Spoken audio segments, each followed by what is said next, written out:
And this year we have an incredible keynote speaker.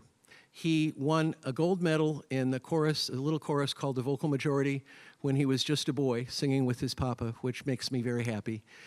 He's been a Mid-Atlantic District Quartet champion. He's a renowned chorus director, a renowned coach, a fabulous teacher, both in his professional life and in his barbershop life, and also a member of not only the Della Susquehannock Honor Chapter, but the District's Hall of Honor, and I consider him a very dear friend. Please welcome to the stage our keynote speaker, Jay Butterfield. Thank you.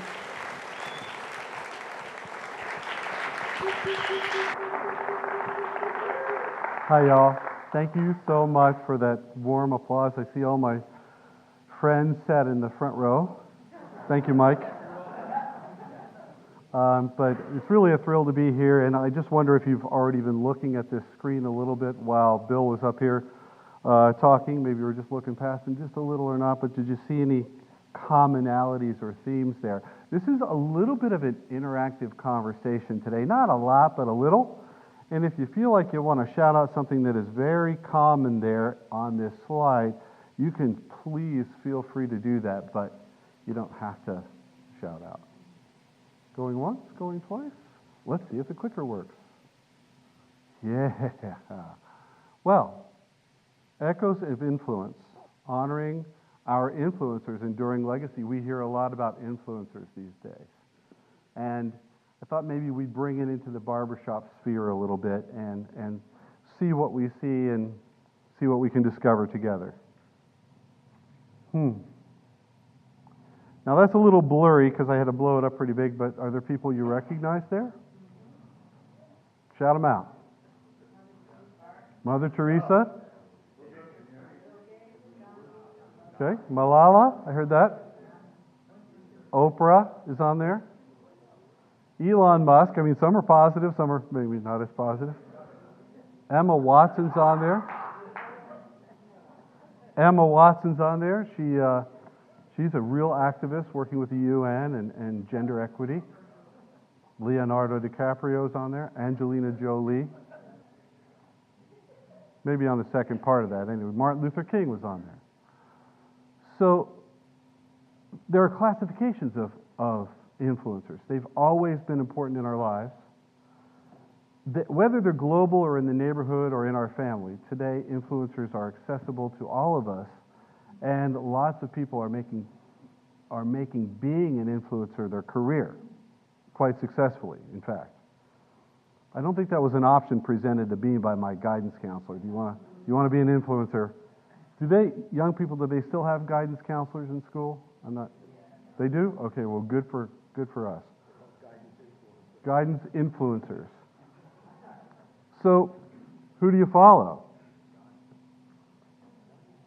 Sure, there's some folks on there you recognize, right? Do you follow any of them in their social? Yeah, The Rock, who might run for president someday in the United States.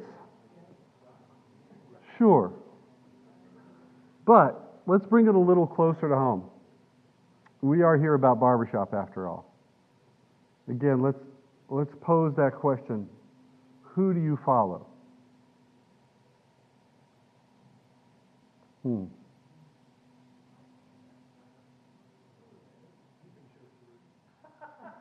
Oh, you found it. You always want to put a little.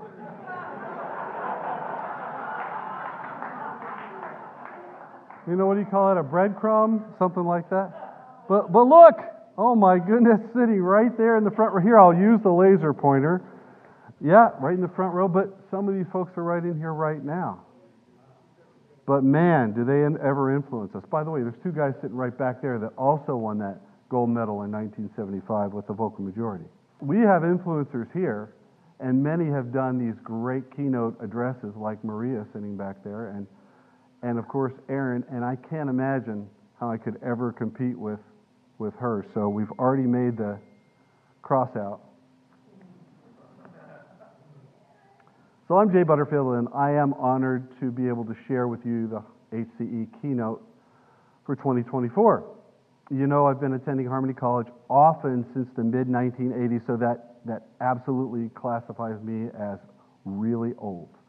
So I feel as a still active Mid-Atlantic member, but one who has actually been commuting to the Mid-Atlantic from South Carolina, you need to take every opportunity to give back, every chance you can to the Mid-Atlantic District and to barbershoppers.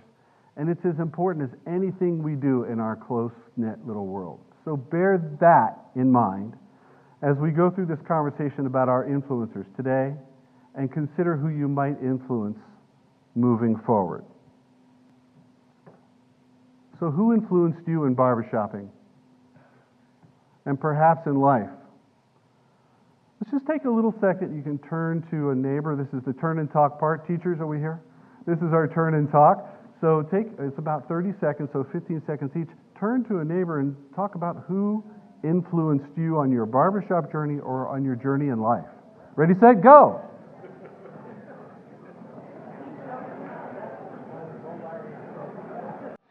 On an earlier slide, we had some influencers up there from a long time ago, but I also mentioned influencers from today who are very powerful. But your influencers are more powerful to you because these folks who you've seen, even folks here, are a bit distant. They're from another state, another country. Maybe they're, that gold medalist that you look up to so much, or in this case, down to, but nevertheless, you undoubtedly, to some degree, the people on the slide here have influenced you, but I submit that there is, for many of us, not all of us perhaps, but for many of us, an elder influencer, a nonna, an abuelo, a papa, a mom, or an uncle or an aunt who may have made an indelible mark on you. My dad, my barbershop mentor. That's February 7th, 2024. He was singing lead in a comedy version of Nelly. Of course, that's what you do because Nelly's, it's been done so much, it's a little boring. So you make it funny. He was my mentor, my role model, my guide, my comforter, my best friend, supporter, praiser, all that in barbershopping, and more, really, because he helped guide me on my path.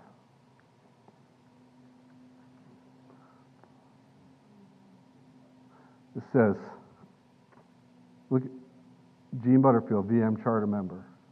So there's my pop, smiling like he always does. He died on February 14th. And I think he chose the date, but who knows, I think he had a heart attack. He got up in the middle of the night and probably was gone by the time he hit the ground. At least I'd like to think that. And it was, after all, February 14th, so he was up there with my mom singing My Funny Valentine or something like that. That's what I think. He was under regular care for metastatic prostate cancer, so all kinds of stuff was going on. It was about 2 years that he fought through that. And a lot of us have lost our dads, and we've been through some really tough times, and our moms and so forth.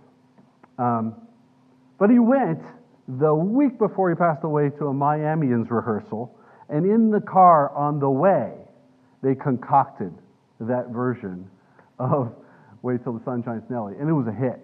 You could hear the guys hooting and hollering in the background. So had a little bit of fun. And then on the very night before he passed away, he went to an Italian restaurant where that night they were singing songs from Phantom of the Opera and from Les Mis and other Broadway shows, and he was singing full tilt. In fact, probably over-singing. As a singing judge, I probably can say he was over-singing. It was a little bit of his style, just to let her rip. But what in the world? How great. But then he passed away in the wee small hours of the morning on that night the next morning. He would have been 93 on February 28th, and on that day, February 28th, I was visited by a Luna moth. Now, if you know anything about Luna moths and the thing about them, they're supposedly, they recognize like the next steps in life or, contact from away. This little moth would not leave me. And it was on his birthday, and I'm like, oh my gosh. So if you kind of believe in that sort of thing, I do, they symbolize a lot. I thought, that was pretty neat. He's still reaching out after he's gone. But he, as a mentor, they continue to influence you long after they've gone. He was singing barbershop well before I was born. In fact, he was would have been a 65-year barbershopper this year. Even when he was in high school, he sang in a boys' ensemble. And he was a standout track athlete and football player, but I think that high school boys ensemble won the state championship for ensembles in Ohio, which is pretty amazing. Then he went on to Miami of Ohio, and he went on to The Ohio State University, where at both of those places he did a little bit of athletic endeavors. And he got a metallurgy degree, so he was a metallurgical engineer, which is way beyond me anyhow. But the thing about that is he never left his music behind. As soon as he moved to Pittsburgh, Pennsylvania, he got to direct in the chorus, the Alakiski chorus he was the director of, and kept doing that throughout his life. So when I was born, as I said, he was already active as a director, but he did talk me into joining that little chorus in Dallas at age 14. That was not my first barbershop experience, however. At about age 5, when my dad's quartet would rehearse at our house in the little small living room we had, I would sit, in there and listen and listen and listen and just really get into the thing. And at that time, they were singing a song called "For Me and My Gal." Anybody familiar with that? Like, young people are like, what? Nevertheless, they were singing it, and they were working on choreography. And back then, you had to, everything had to match. There were judges who would make sure that the pant length was correct and this and that. And so, they wore spats. Spats? Raise your hand if you know what spats are. Raise your hand if you don't know what spats are. Come on, you can raise them. All you people over there, you don't know what spats are, do you really? Spats. Well, I'll help you out. Anyway, they had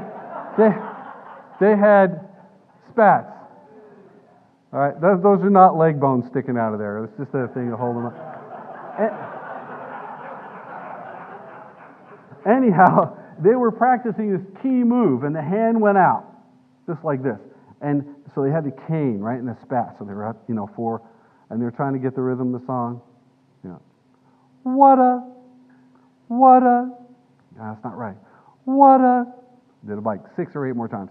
What a, and then it's, what a beautiful day for a wedding in May, right? So that's the song.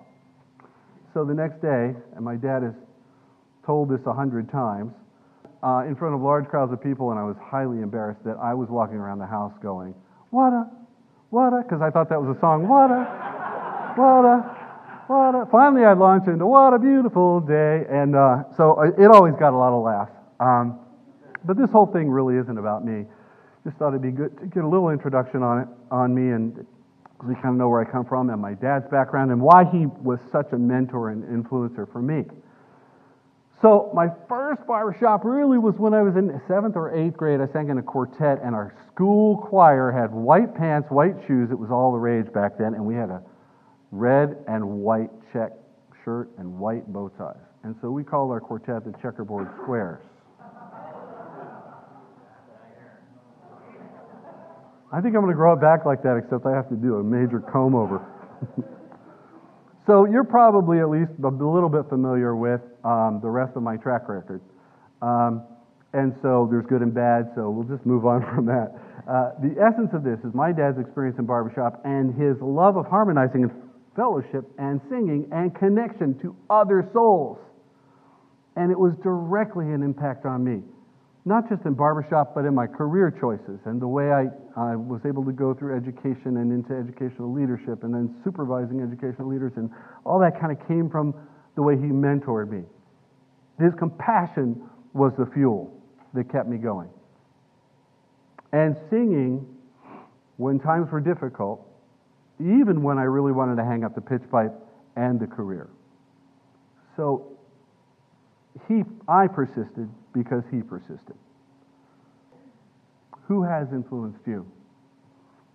Has a mother, a father, a cousin, a grandmother, a grandfather, a sister, brother encouraged or mentored, supported or guided you on your barbershopping journey?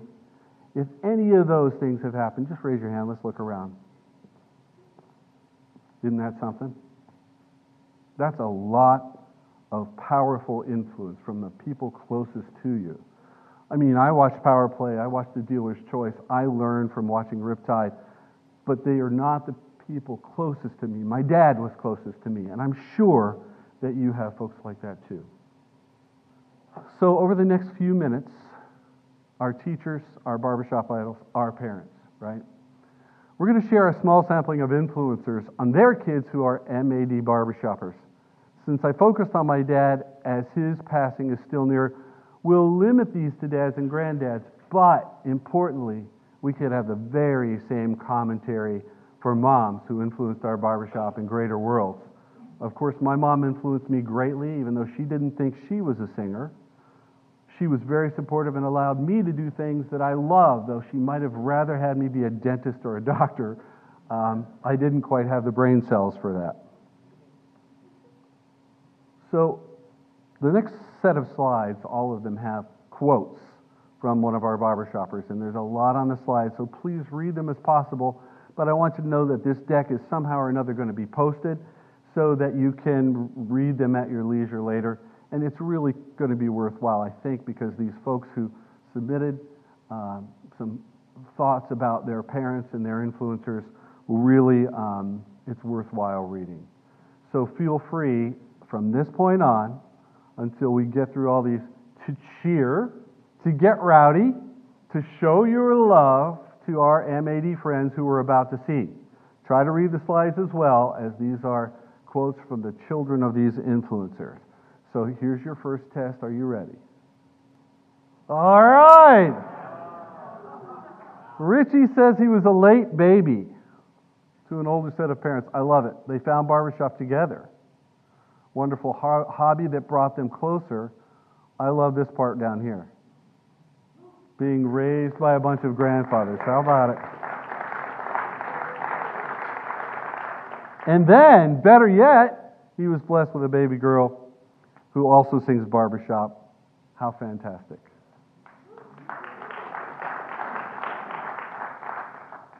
Rob C. This is an amazing story.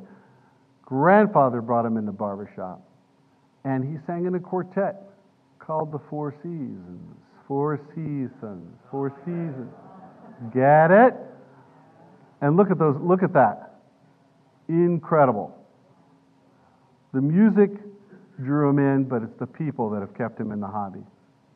Finest human beings on the planet through barbershop, and grandfather dragged him, kicking and screaming, to his first chapter meeting. I was much less reluctant. I was already totally enculturated, but here they are, the Four Seasons. Look at that. How about that? Melody Hine and Clay Hine. Clay is, look at this, you're one of the kindest and weirdest people in the hobby.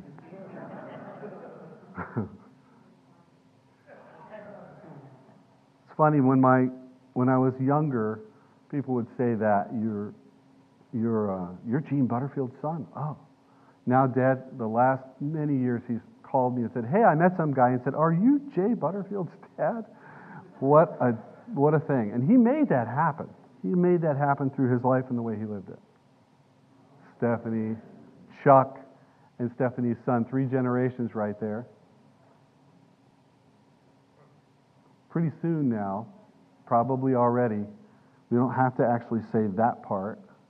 We say, thank the one who brought you into barbershop.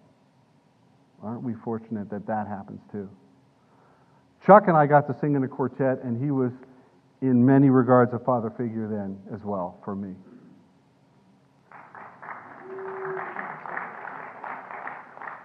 There he is. Look at that. Pretty good mouth shape. A little bit of alignment issues here. You can see that. Some tension in the hand. But Tony wouldn't have done barbershop if his dad didn't inspire him, probably. He was headed for opera and stuff like that. Art songs and studio music.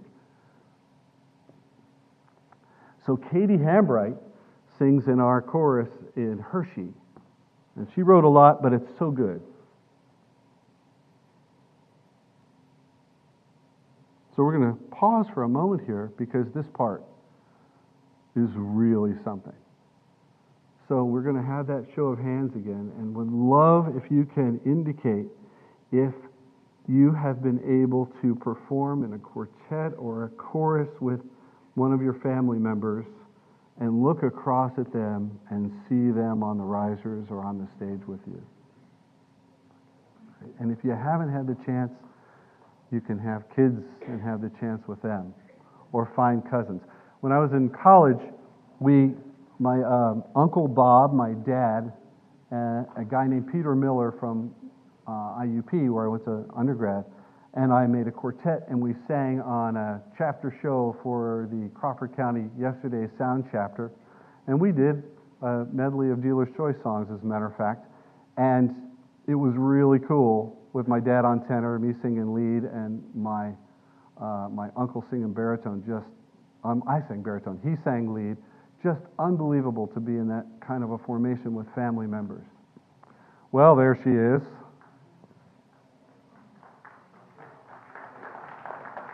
Craig was pretty. I thought you'd be like yelling and cheering for some of these too. Clapping is so polite. Thank you very much for the politeness. But Craig was really around all of us for a long time and did some great things. But maybe one of the greatest things he and his wife did in barbershopping was bring this talented young person into our sphere. Yeah. Ricky! And this is so important. Even though you weren't, he would show you the way. And then the other Dutch, how many young people have heard that expression, Dutch uncles? I'm not picking on you, it's not ageism, I'm just trying to see if you know what a Dutch uncle is. The barbershop guy mostly. Look at the faces here. Very, very serious family. We played Guess the Composer. We didn't have a catch. Love it. Hey, Daddy. Can you hear it?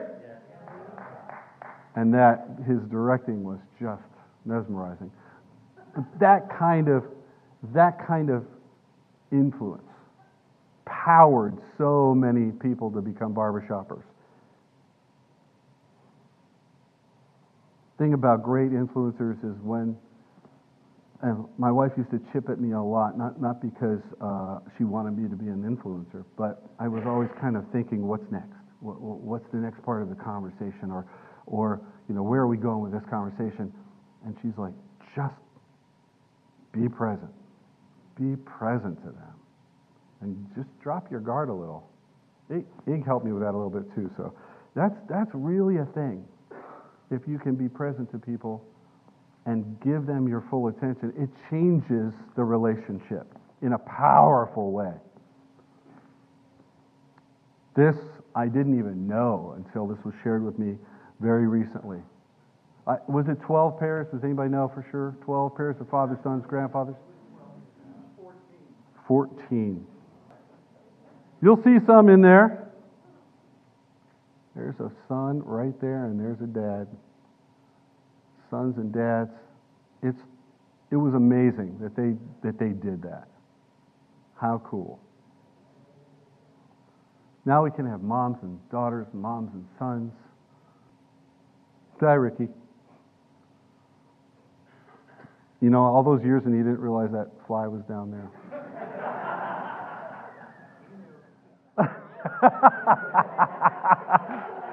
Did you hear? Someone said he knew. A few years ago, Steve Armstrong received the Joe Lyles Award, and in his acceptance, he noted that I had been an influencer on him. And it was through a book by a guy named Max Dupree called Leadership is an Art that this influence happened. Steve was in a contemplative state, kind of trying to figure out where am I going with life or this or that, barbershopping and elsewhere and what else. And it was prior to the real development of Toronto Northern Lights. So we were in the airport after Harmony University, just hanging out. I think it was called Harmony College then. That's how long ago it was. And I ran and bought this book for him. And that little act was one of the factors that led him to what he became, or so he said, which I believe. You got to believe Steve Armstrong. The guy just doesn't lie. It's not in his thing. So it led to his becoming service. Leadership is influence. I like that second one. Not that we're all about prayer or anything like that, but Prayer, whatever you think of as prayer or whatever, it doesn't do any good until you get up off your knees and walk around in the world and have an effect on people. Never forget where you came from and reach back to help someone else come forward. Who were their influencers? There was a lot of famous people on that prior page. Leadership is not new and it is not flawless, but one must swing the bat to have a chance at hitting the ball. You have to try.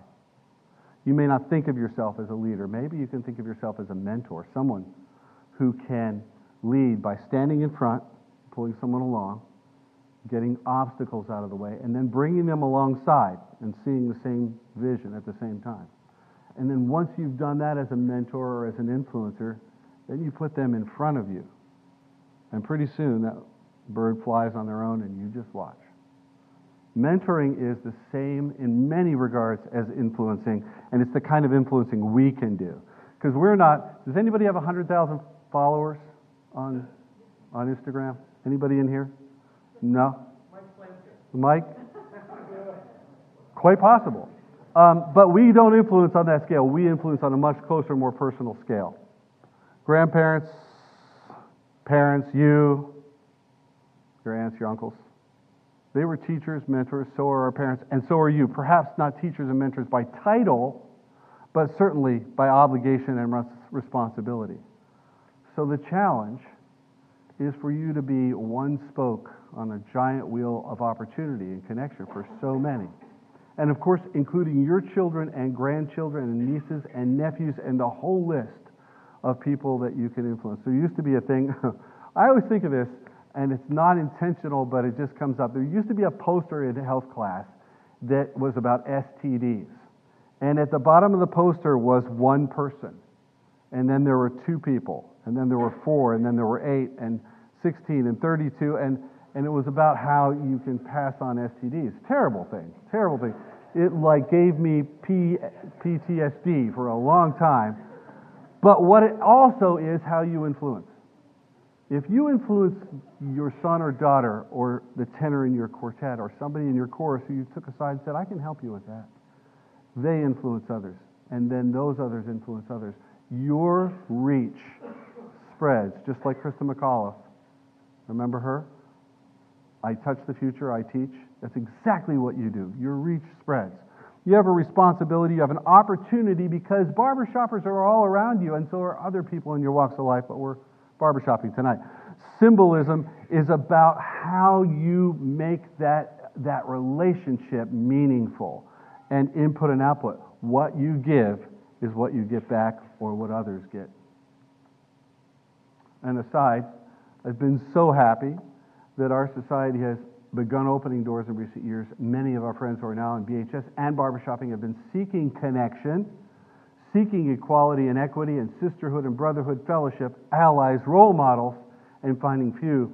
We provided the beginnings of an opportunity to help friends make one more connection. And that connection can be your mentorship as well. There's the giant wheel. So your responsibility, one spoke. You don't have to do the whole thing. Would you rise? Would you rise to such a challenge?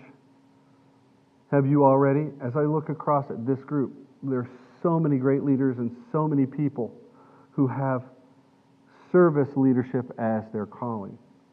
And we can see great talent. But talent alone, it's temporal. Your voice wears out. Somebody better comes along. It's over once you make that great performance sometimes. But people remember you for how you impacted them personally. So you have an opportunity to just do that. We live in troubled times, and there have always been troubled times. There always will be. It's no better, and in some ways it's worse than in the past. And some social anthropologists are saying that we are regressing rather than progressing as humans.